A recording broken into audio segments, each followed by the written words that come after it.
এই মুহূর্তের বড় খবর, এসআইআরের ফর্ম যখন জমা করবেন একটি কাগজও আপনার কাছ থেকে নেওয়া হবে না, কোনো কাগজ আপনাদেরকে জমা করতে হবে না। নির্বাচন কমিশন কিন্তু জানিয়ে দিল, তারা নিজেরা কিন্তু অফিসিয়ালভাবে সেটি জানিয়ে দিয়েছে, কোনো কাগজ আপনাকে দেখাতে হবে না। আপনার 2002-এর ভোটার লিস্টের নাম না থাকলেও দেখাতে হবে না, বা আপনার বাবা মায়ের নাম, আত্মীয় স্বজনদের নাম যদি 2002-এর ভোটার লিস্টের নাও থাকে, তাও আপনাদেরকে কোনো কাগজ আপনাদেরকে জমা করতে হবে না।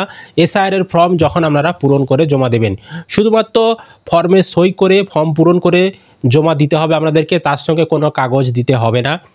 তো কখন আপনাদেরকে কাগজ দিতে হবে, কখন আপনাদেরকে কাগজ চাওয়া হতে পারে, যখন কাগজ চাওয়া হবে কাদেরকে কি কাগজ দিতে হবে, নির্বাচন কমিশন কি বলছে, সম্পূর্ণ বিস্তারিত আমরা আজকের ভিডিওতে আলোচনা করব। তো আপনাদের কাছে একটি অনুরোধ, চ্যানেলে নতুন হলে এই ধরনের আপডেট পাওয়ার জন্য অবশ্যই কিন্তু চ্যানেলটিকে সাবস্ক্রাইব করে রাখবেন, বন্ধুদেরকে বেশি বেশি করে ভিডিওটা শেয়ার করে সকলকে খবরটি জানতে সাহায্য করবেন। ফেসবুক থেকে দেখলে পেজটি ফলো করে রাখবেন, আর ইউটিউব থেকে যারা ভিডিওটি দেখছেন চ্যানেলটিকে সাবস্ক্রাইব করে রাখবেন। তা আমি আপনাদেরকে স্ক্রিনে দেখুন, এখানে দেখাচ্ছি chief electoral officer West Bengal, মানে আমাদের পশ্চিমবঙ্গের ইলেকশন যে অফিস, পশ্চিমবঙ্গের যারা দায়িত্বে রয়েছেন তাদের তরফ থেকে অফিসিয়ালভাবে জানিয়ে দেওয়া হয়েছে, পোস্ট করে কি জানানো হয়েছে না, 4 নভেম্বর 2025 থেকে শুরু হবে গণনা ফর্ম এনুমারেশন ফর্ম বিতরণ এবং সংগ্রহের কাজ চলবে 4 ডিসেম্বর 2025 পর্যন্ত। মানে আপনাদের বাড়িতে ফর্ম দেওয়া শুরু হবে 4 নভেম্বর, নভেম্বরের 4 তারিখ থেকে। আর 1 মাস ফর্মটা দেবে, 1 মাসের মধ্যে যে কোনো দিন আপনার বাড়িতে ফর্ম দিয়ে যাবে এবং ফর্মটা আপনার নিয়ে যাবে আপনার বাড়ি থেকে 4 ডিসেম্বর 2025 ওই তারিখের মধ্যেই আপনার বাড়ি থেকে ফর্মটা নিয়ে চলে যাবে। ফর্ম দিয়ে যাবে, আপনি পূরণ করবেন, সই করবেন, আপনার বাড়ি থেকে ফর্মটা আবার নিয়ে চলে যাবে বিএলও দিয়ে যাবে, বিএলও আবার নিয়ে যাবে। তারপর এখানে দেখুন বলেছে গণনা পর্বে 4 নভেম্বর থেকে 4 ডিসেম্বর 2025 এই সময়কালে পূরণ করা গণনা ফর্ম সই করে জমা করলেই খসড়া ভোটার তালিকায় নাম উঠবে। মানে শুধুমাত্র আপনি ফর্মটা পূরণ করে সঠিকভাবে তার নির্দিষ্ট জায়গায় যেখানে সই করতে বলেছে সেখানে সই করবেন, দিয়ে আপনি কিন্তু ফর্মটা বিএলওকে জমা দিয়ে দেবেন। তাহলেই খসড়া ভোটার তালিকায়, মানে ড্রাফট যে ভোটার লিস্ট পাবলিক করা হবে সেখানে কিন্তু আপনার নামটা চলে আসবে। এই পর্বে ফর্মের সাথে কোনো নথি জমা করার প্রয়োজন নেই। দেখতে পাচ্ছেন এখানে পরিষ্কার বলে দেওয়া হয়েছে, এই পর্বে মানে যখন ফর্ম পূরণ করে আপনি জমা দেবেন এই সময়ে কোনো কাগজ আপনাদেরকে জমা করতে হবে না বিএলওকে। বুঝতে পেরেছি? পরিষ্কার কিন্তু বলে দেওয়া হয়েছে। শুধুমাত্র খসড়া তালিকা প্রকাশের পর নোটিশ জারি হলে সেই অনুযায়ী গণনা ফর্মে উল্লিখিত যে কোনো নথি জমা করা প্রয়োজন। এই জিনিসটা বুঝতে হবে। খসড়া ভোটার লিস্ট যখন পাবলিক হবে তারপরে কিন্তু নোটিশ জারি হবে। নোটিশ জিনিসটা কি না, যেগুলো ম্যাচিং হয়ে যাবে 2002-এর ভোটার লিস্টের সঙ্গে, যাদের তথ্য খুঁজে পাবে, যাদের বাবা মায়েদের তথ্য বা নিজের তথ্য খুঁজে পাবে বা আত্মীয় পরিজনের তথ্য খুঁজে পাবে, তাদেরগুলো রয়ে যাবে, তাদেরগুলো থেকে যাবে, তাদেরকে নোটিশ যাবে না, ঠিক আছে। কিন্তু নির্বাচন কমিশনের যে তথ্যগুলো বা যাদের তথ্যগুলো তারা ম্যাচিং করতে পারবে না, যাদের কোনো সন্দেহ লাগছে যে তথ্যগুলোর, তাদেরকে কি হবে, হেয়ারিংয়ের জন্য, শুনানির জন্য বাড়িতে নোটিশ পাঠানো হবে। আপনার বাড়িতে যখন হেয়ারিংয়ের নোটিশ আসবে তখনই আপনাদেরকে অরিজিনাল কাগজ নিয়ে যেতে হবে, ঠিক আছে। এবার কি কি কাগজ সেখানে নিয়ে যেতে হবে, কত তারিখে জন্ম হলে কি রকম কাগজ নিয়ে যেতে হবে, সেখানে কি কি কাগজ বৈধ কোনগুলো অবৈধ, সেই নিয়েও কিন্তু নির্বাচন কমিশন জানিয়েছে। আমরা সেই বিষয়টা আপনাদের সঙ্গে আলোচনা করছি, তাহলে বিষয়টা আপনাদের বুঝতে সুবিধা হবে। তো কাগজের বিষয়টা বোঝানোর আগে আমি একটু এই নোটিশ পর্বটা একটু আমি তারিখটা বুঝিয়ে দিচ্ছি, তাহলে বিষয়টা বুঝতে সুবিধা হবে। তো দেখুন, আপনাদের বাড়িতে বাড়িতে ফর্ম দিতে আসবে 4 নভেম্বর থেকে 4 ডিসেম্বর, এই সময়ের মধ্যে কোনো একটা দিনে আসবে। আর এই সময়ের মধ্যেই আপনাদেরকে ফর্ম পূরণ করে জমা করতে হবে। বিএলও বাড়িতে আসবে ফর্ম দিতে এবং বিএলও আবার বাড়িতে আসবে ফর্মটা নিতেও।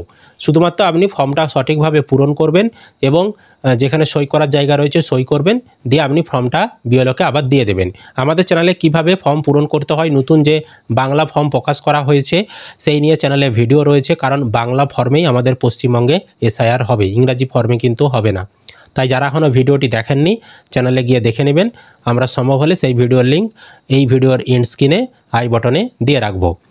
তারপরে দেখুন আপনি ফর্ম জমা করলেন, ফর্মগুলো দেখে ভেরিফিকেশন করার পর এবার ড্রাফট ভোটার লিস্ট পাবলিক করা হবে, মানে খসড়া ভোটার লিস্ট পাবলিক করা হবে। এখানে তারিখ দেখতে পাচ্ছেন 9ই ডিসেম্বর, অর্থাৎ ডিসেম্বরের 9 তারিখে খসড়া ভোটার লিস্ট পাবলিক করা হবে। এবার খসড়া ভোটার লিস্ট যখন পাবলিক করবে সেখানে আপনি লিস্ট ডাউনলোড করে দেখবেন আপনার নামটা সঠিক রয়েছে কিনা, নামে কোনো ভুল রয়েছে কিনা, বা আপনার নামটা তারা তুললো কি তুললো না সেটা আপনি দেখবেন। ঠিক আছে, এবার লিস্টে দেখতে পাচ্ছেন আপনার সব কিছু ঠিকঠাক রয়েছে, আপনার বাড়িতে কোনো নোটিশ আসছে না, তাহলে কোনো সমস্যা নেই, আপনার এসআইআর হয়ে গেল। ফাইনাল ভোটার লিস্ট যখন পাবলিক হবে সেখানে কিন্তু আপনার নাম থাকবে। কিন্তু দেখতে পাচ্ছেন যখন খসড়া ভোটার লিস্ট পাবলিক হয়েছে সেখানে আপনার নাম ভুল রয়েছে বা সেখানে আপনার নাম তারা তোলেনি, আপনার বাড়িতে তখন হেয়ারিংয়ের জন্য নোটিশ আসবে। ঠিক আছে, তো সেই নোটিশে যাদের যাদের বাড়িতে নোটিশ আসবে তাদেরকেই কিন্তু অরিজিনাল কাগজ নিয়ে যেতে হবে। সবার বাড়িতেই যে হেয়ারিংয়ের নোটিশ আসবে সেটা কিন্তু নয়। কিছু কিছু নাম অটোমেটিক এসআইআরের তথ্য ধরে, যাদের নাম 2002-এর ভোটার লিস্টে ছিল বা যাদের বাবার নাম রয়েছে 2002-এর ভোটার লিস্টে, সেই তথ্য ধরে অটোমেটিক তাদের নাম কিন্তু থেকে যাবে, তাদেরকে কোনো নোটিশ আসবে না। কিন্তু যাদের ক্ষেত্রে ওই যে বললাম ভেরিফিকেশন করতে পারবে না, ম্যাচিং করতে পারবে না, বা যেগুলো সন্দেহ হবে নির্বাচন কমিশনের, তাদের বাড়িতেই এসআইআরের নোটিশ আসবে হেয়ারিংয়ের জন্য, তখন আমাদেরকে অরিজিনাল কাগজ নিয়ে যেতে হবে। আর এই যে নোটিশ পিরিয়ড, এটা তারিখটা দেখুন এখানে লেখাই রয়েছে 9ই ডিসেম্বর থেকে 31শে জানুয়ারি।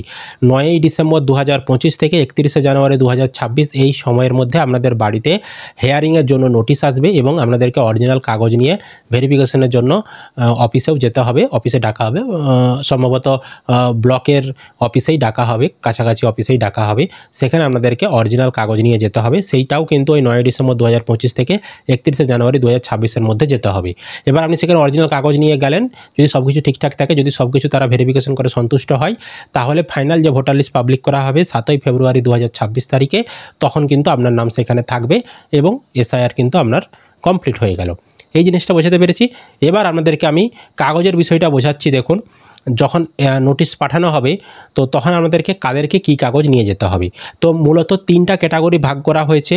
একটা ক্যাটাগরি হচ্ছে যদি আপনার জন্ম 1/7/1987 সালের আগে ভারতবর্ষে হয়ে থাকে, তাহলে আপনাকে শুধু আপনার নিজের জন্মের প্রমাণপত্র হিসাবে যে কোনো একটি কাগজ নিয়ে যেতে হবে। মোট 13টি কাগজের লিস্ট পাবলিক করা হয়েছে পশ্চিমবঙ্গে এসআইআরের জন্য। সেই 13টির মধ্য থেকে যে কোনো একটা কাগজ আপনাদেরকে দেখাতে হবে যখন আপনার বাড়িতে নোটিশ আসবে শুনানির জন্য, যখন আপনি যাবেন। বুঝতে পেরেছি। তারপর আপনার জন্ম যদি 1/7/1987 থেকে 2/12/2004 সালের মধ্যে হয়ে থাকে, ভারতবর্ষে হয়ে থাকে জন্মটা, তাহলে বলা হচ্ছে আপনার নিজের 13টির মধ্যে যে কোনো একটি কাগজ নিয়ে যেতে হবে এবং বাবা অথবা মায়ের দুজনের মধ্যে যে কোনো একজনের 13টির মধ্যে যে কোনো একটি কাগজ নিয়ে যেতে হবে। বুঝতে পেরেছি। এবার বাবা মায়ের এসআইআরে যদি নাম থাকে সেক্ষেত্রে আপনি কিন্তু যখন 2002-এর ভোটার লিস্টে লাস্ট এসআইআর হয়েছিল সেখানে যে নামটা রয়েছে সেই পেজটাও আপনি জেরক্স করে সঙ্গে নিয়ে যেতে পারেন। তবে তার সাথে সাথে আপনি 2002-এর ভোটার লিস্ট যদি থাকে সেটাও নিয়ে যাবেন, তার সাথে সাথে 13টির মধ্যে যে কোনো একটি কাগজও কিন্তু সঙ্গে আপনি নিয়ে যাবেন। তারপরে বলেছে যদি আপনার জন্ম 2/12/2004 সালের পরে ভারতবর্ষে হয়ে থাকে, তাহলে আপনাকে কী নিয়ে যেতে হবে? আপনার নিজের 13টির মধ্যে যে কোনো একটা কাগজ নিয়ে যেতে হবে এবং আপনার বাবার 13টির মধ্যে যে কোনো একটা কাগজ নিয়ে যেতে হবে এবং মায়ের 13টির মধ্যে যে কোনো একটা কাগজ আপনাদেরকে নিয়ে যেতে হবে। আর যার নাম 2002-এর ভোটার লিস্টে থাকবে তার 2002-এর ভোটার লিস্টটাও নিয়ে যাবেন, তার সাথে সাথে ওই 13টির মধ্যে যে কোনো একটি কাগজও আপনি নিয়ে যাবেন, যাতে আরও সহজে আপনি তাদেরকে বোঝাতে পারেন, প্রমাণ যাতে আপনি আরও সহজে করাতে পারেন। বুঝতে পেরেছি। এবার কোন কোন কাগজ পশ্চিমবঙ্গে বৈধ তারও দেখুন এখানে 13টি কাগজের লিস্ট পাবলিক করা হয়েছে। 13টি কাগজ কি কি আমি এখানে স্ক্রিনেও দেখাচ্ছি এবং বলেও দিচ্ছি। দেখুন, 1 নম্বরে বলেছে যে কোনো পরিচয়পত্র, পেনশন, পেমেন্ট অর্ডার যেটি কেন্দ্রীয় সরকার, রাজ্য সরকার, রাষ্ট্রায়ত্ত সংস্থার যে কোনো নিয়মিত কর্মী বা পেনশন প্রাপককে দেওয়া হয়েছে, সেই ধরনের কোনো কাগজ থাকলে সেটা আপনি নিয়ে যাবেন। তারপর 2 নম্বরে বলেছে যে কোনো পরিচয়পত্র, শংসাপত্র, নথি যেটি 1/7/1987 তারিখের পূর্বে সরকার, স্থানীয় কর্তৃপক্ষ, ব্যাংক, ডাকঘর, ভারতীয় জীবন বীমা নিগম, রাষ্ট্রায়ত্ত সংস্থা কর্তৃক আপনাকে দেওয়া হয়েছে, সেই ধরনের কাগজ থাকলে সেটা আপনি নিয়ে যাবেন। 3 নম্বরে বলেছে উপযুক্ত কর্তৃপক্ষ কর্তৃক প্রদত্ত জন্ম শংসাপত্র, মানে বার্থ সার্টিফিকেট, জন্মের সার্টিফিকেট, সেটা থাকলে আপনি সেটা নিয়ে যাবেন। তারপর 4 নম্বরে বলেছে পাসপোর্ট, যদি আপনার পাসপোর্ট থেকে থাকে আপনি সেই পাসপোর্ট নিয়ে যাবেন। 5 নম্বরে বলেছে স্বীকৃত পর্ষদ বিশ্ববিদ্যালয় কর্তৃক প্রদত্ত ম্যাট্রিকুলেশন বা শিক্ষাগত যোগ্যতা শংসাপত্র, মানে মাধ্যমিকের admit card, marksheet, pass certificate, registration certificate বা উচ্চ মাধ্যমিকের admit card, marksheet, pass certificate বা কোনো শিক্ষাগত যোগ্যতা অন্য কোনো আপনার রয়েছে তার কোনো কাগজ যদি থেকে থাকে সেটা আপনি নিয়ে যাবেন। তারপর 6 নম্বরে বলেছে রাজ্যের উপযুক্ত কর্তৃপক্ষ কর্তৃক প্রদত্ত স্থায়ী বাসস্থানের শংসাপত্র। তো এখানে রেসিডেন্ট সার্টিফিকেট নিয়ে যেতে বলেছে, এটা কিন্তু এসডিও রেসিডেন্ট সার্টিফিকেট গ্রহণ করা হবে, তো এসডিও রেসিডেন্ট সার্টিফিকেট আপনারা নিয়ে যেতে পারেন। তারপর 7 নম্বরে বলেছে বনভূমি অধিকার শংসাপত্র, মানে বন বিভাগের পাট্টা যদি আপনার থেকে থাকে সেটা আপনি নিয়ে যাবেন। তারপর বলেছে উপযুক্ত কর্তৃপক্ষ কর্তৃক অন্যান্য অনগ্রসর সম্প্রদায়, তপশিলি জাতি, তপশিলি উপজাতি বা অন্য অনগ্রসর জাতির শংসাপত্র, মানে এসসি, এসটি, ওবিসি বা অন্য কোনো কাস্ট সার্টিফিকেট থাকলে সেই কাস্ট সার্টিফিকেট আপনি নিয়ে যাবেন। অবশ্যই কাগজ অরিজিনাল নিয়ে যেতে হবে, জেরক্স নিয়ে গেলে কিন্তু হবে না, যেই কাগজে আপনি নিয়ে যান না কেন। তারপর বলেছে নাগরিকদের জাতীয় রেজিস্টার, মানে এনআরসির কোনো কাগজ থাকলে সেটা আপনি নিয়ে যেতে পারেন। 10 নম্বরে বলেছে রাজ্য স্থানীয় কর্তৃপক্ষের দ্বারা তৈরি পারিবারিক রেজিস্টার, এই কাগজ থাকলে সেটা নিয়ে যেতে পারেন। 11 নম্বরে বলেছে কোনো জমি বাড়ি বরাদ্দের সরকারি শংসাপত্র যদি থাকে সেটা আপনি নিয়ে যাবেন। 12 নম্বরে বলেছে আধার, তো আধারের জন্য কমিশনের 9/9/2025 তারিখের নির্দেশ নম্বর প্রযোজ্য হবে, মানে আধার কার্ড শুধু দিলে কিন্তু হবে না। আধার কার্ড কোনো নাগরিকত্বের প্রমাণ নয়, জন্ম তারিখের প্রমাণ নয়, শুধুমাত্র আইডি কার্ড। তো সেই কারণে বলা হয়েছে আধার কার্ড যদি আপনি দেন তাহলে আধার কার্ডের সাথে আপনাকে উপরে যে আধার কার্ড বাদে বাকি 11টি কাগজ রয়েছে তার মধ্য থেকে যে কোনো একটি কাগজ আপনাদেরকে সঙ্গে নিয়ে যেতে হবে, শুধু আধার কার্ড দিলে এসআইআর হবে না। তারপর 13 নম্বরে বলেছে 1/7/2025 অনুযায়ী বিহারের এসআইআরে নির্বাচক তালিকার নির্যাস।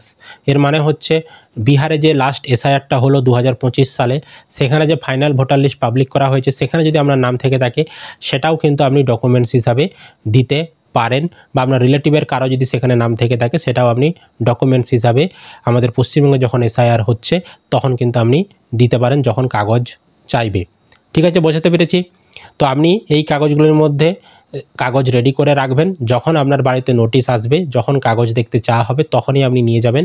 ফর্ম পূরণের সময় কোনো কাগজ আপনাদেরকে জমা করতে হবে না। বুঝতে পেরেছি? তো আশা করি আপনারা ভিডিওটি বুঝেছেন। যদি কোনো প্রশ্ন থাকে ভিডিওর কমেন্টে আপনারা কমেন্ট করে জানাবেন। ভিডিও ভালো লাগলে অবশ্যই কিন্তু লাইক করবেন, বেশি বেশি করে বন্ধুদেরকে ভিডিওটা শেয়ার করে সকলকে খবরটি জানতে সাহায্য করবেন। আর ফেসবুক থেকে যারা ভিডিওটি দেখছেন অবশ্যই পেজটি ফলো করে রাখবেন। আর ইউটিউব থেকে যারা ভিডিওটি দেখছেন চ্যানেলটিকে সাবস্ক্রাইব করতে ভুলবেন না। আবারও একটি অনুরোধ, বেশি বেশি করে বন্ধুদেরকে ভিডিওটা শেয়ার করে সকলকে খবরটি জানতে সাহায্য করবেন।